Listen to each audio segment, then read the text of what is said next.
Righty then, it's Old Trafford. My name is Stephen Howson. This is Stretford, Paddock, and this is the Transfer Review.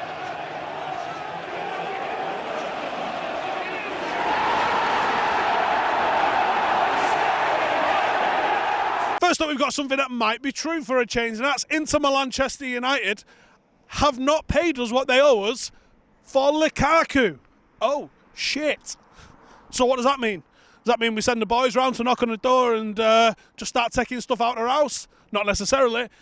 It means that they now owe us the remaining 43 million that they need to pay us in cash money. Now, United have proposed a potential solution, which is give us Skriniar or give us Martinez. Not bad little options, but are they a bit unlikely? They might be a little bit unlikely, I think. I think they are anyway. Would I take either of those two? Absolutely. Supposedly it's United that's proposed those two coming over as part of the deal. And you've also got to remember, Inter Manchester United's owners have just liquidated the Chinese Super League club that they also own. So that tells me they've got some cash flow problems. This has got legs. Now, Skriniar and Martinez, are they both coming? Absolutely not. Absolutely not. I'd be amazed if both of them come when they're valuing them at 43 million. You might value them at 43 million each. You're not going to value them at 40 million for the pair of them. I reckon you might get one of them. So I'm going to give this a rating of one of them, 4 out of 10 so far. Because you got to think, maybe even a 3 out of 10. But let's say 4 out of 10. Let's get excited. Because you got to think, even if we fancy it, and even if Inter Milan say, yeah, let's have some of that, the players still got to agree to come, haven't they? And that's not always the easiest thing to do. Next up, Antoine Griezmann. Do you know what? A couple of years ago, I'd have absolutely eaten your arm off to try and get Antoine Griezmann to Manchester United. Nowadays, though, not so much. He's on 800 grand a week at Barcelona. Apparently, Barcelona need to sell him to balance the books because Barcelona are about to pay Messi, I think I'm right here, 1.6 trillion a week. I think I'm in the ballpark. It's somewhere like that. Now, if they're going to keep Messi and offer him this absolutely bonkers contract to sign, which I think they're going to, then they definitely need to be shifting on somebody. And I understand that they'd want to get rid of Griezmann. He's done all right since he's been at Barcelona, to be fair to him. He has done all right, especially in some of the more defensive performances because obviously he came from Atletico Madrid and he's kind of used to that sort of stuff. But he's on 800 grand a week. No one's taking him. Nobody is taking him. United are trying to trim the fat off the wage bill. We're trying to get rid of the Alexis Sanchez type stuff. He's on twice what Sanchez was on. There's not a prayer United can... I hope they don't. Jesus. So I'm going to give this one a big fat 0 out of 10. Next up, we've got Jadon Sancho, or Jason Sanchez, as we call him on this channel. Wowzers. Apparently, United would be interested in signing. This is in the Express. Blame them, not me. This is in the Express, and it says Manchester United would be interested in signing Jadon Sanchez for £50 million. Well, no shit. And we'll also take Messi if we can pay him £37.50 a week and all. The fuck are you talking about, my friend? They wanted 50 million for Sean Longstaff. Of course we would sign him for £50 million. Jesus.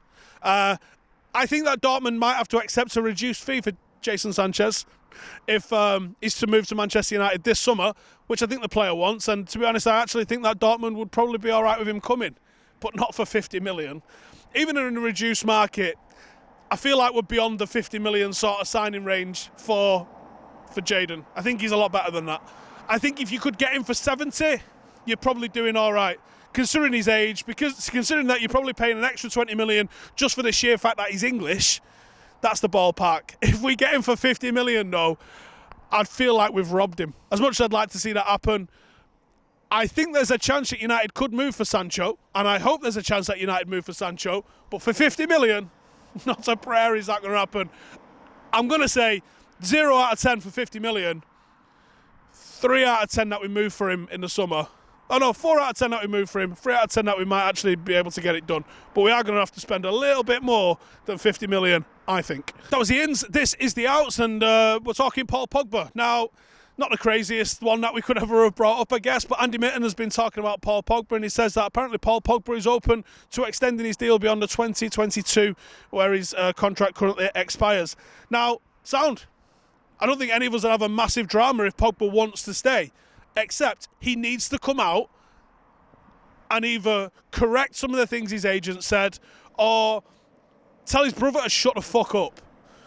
There's never been a doubt about the ability of Paul Pogba. Those who were calling him a flop were probably Liverpool fans or people who don't have a fucking clue what they're talking about in terms of football. We maybe lacked a little bit of consistency out of Paul Pogba. I think that would be fair to say. He certainly didn't get the consistent back-to-back performances that maybe his price tag would have delivered or you would have hoped it delivered. That being said, I think he's been a good player for United. Not great, maybe not the best in the world, which is what we thought he was signing, but he's certainly been good and very good on a lot of occasions as well. If he was to commit his future to Manchester United, I'd have no qualms at all about keeping him. I think we are a better team with him in it. I think at times he can overcomplicate it. And maybe against the bigger teams, he might be the player to make way for a more functional midfield that just moves it forward a lot quicker. Or he can simplify his game and do that role. We've seen him do that role and we've seen him be effective in that role. I just don't really buy it. I think that he's got to come out and say, I'm open to staying, because again, the pandemic affects all clubs. We saw the announcement this week of some of the club's finances. The club's debt has gone up, no surprise. And that's going to be the same for a lot of clubs across the world, which means that the buyers for Paul Pogba, not just in terms of how much he would cost you as a transfer, even with a year to go, the wages that the guy's going to command are going to be spectacular. And there's only a handful of clubs at best that can afford that. So unless there's deals to be done where United end up getting a player that we might not have got because they're also in a similar situation, like Varane, potentially, then I think United have to offer him a contract, because it's cheaper, probably, than us trying to go and buy someone of the same sort of calibre as Paul Pogba. He's only going to do that if he's happy, though, and obviously none of us really, truly know what the situation is with that. Paul Pogba to sign a new deal, though, I think it's on the unlikely. I'm going to give it a 2 out of 10 at the moment, but I wouldn't be surprised if we did. I think it could happen. Dean Henderson. Why is he on the outs? Well, at some point, either him or De Gea are going to have to move on, aren't they? Because you can't have two number ones. Don't work like that. Reported last week that he was going to be in line for some first-team games. It felt like it was going to be the odd first-team game. Now it appears that he's going to be given half a dozen games due to whatever's going on with David De Gea's personal life. Now, I kind of said he's only worth... I thought he was starting to edge in front of David De Gea, certainly for the command of his box and his distribution, even though we're still garbage at playing out from the back when he's there. It just felt to me like he'd started to overtake De Gea.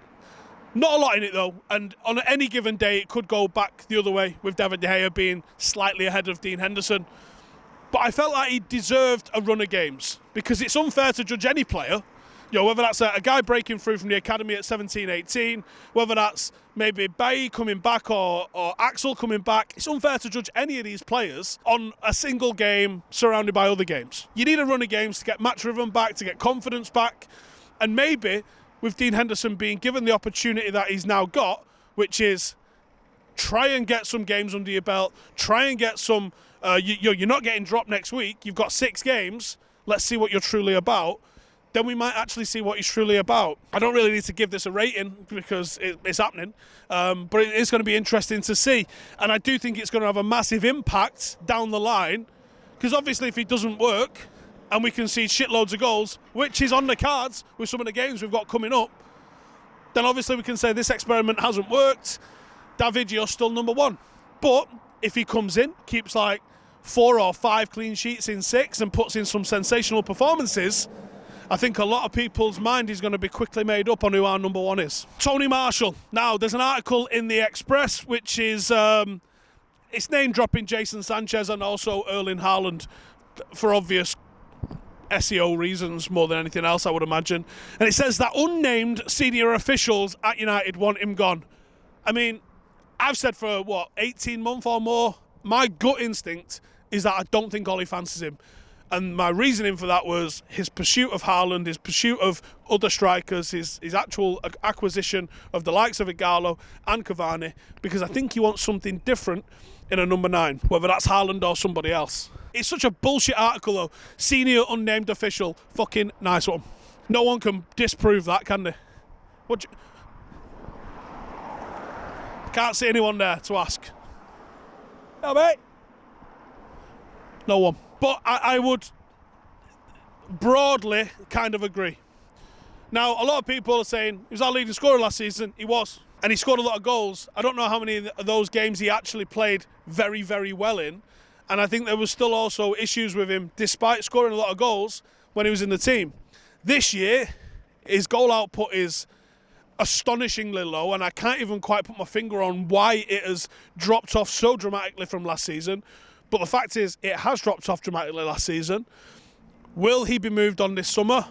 Again, the pandemic, the low transfer fees going around, I find it tough to be able to say that you can do a decent deal that everyone's going to be happy with in the coming summer. Certainly, if you wanted to bring in someone like Haaland in the future, or even a player from the Premier League, say, is there value for money in there? Honestly, don't know that there is. Which also means that, are you getting value for your money when you try and sign someone? No. If Tony Marshall went today, are you getting 100 million for him? You might have got 100 million for him last summer, maybe not with a pandemic, but at least on the back of a season like you had last summer. Could you even feel like you could get half of that now? I don't know. Tony Marshall will leave this summer. On the back of that article, fucking zero. But I do think that there's probably something in it, just not in that article.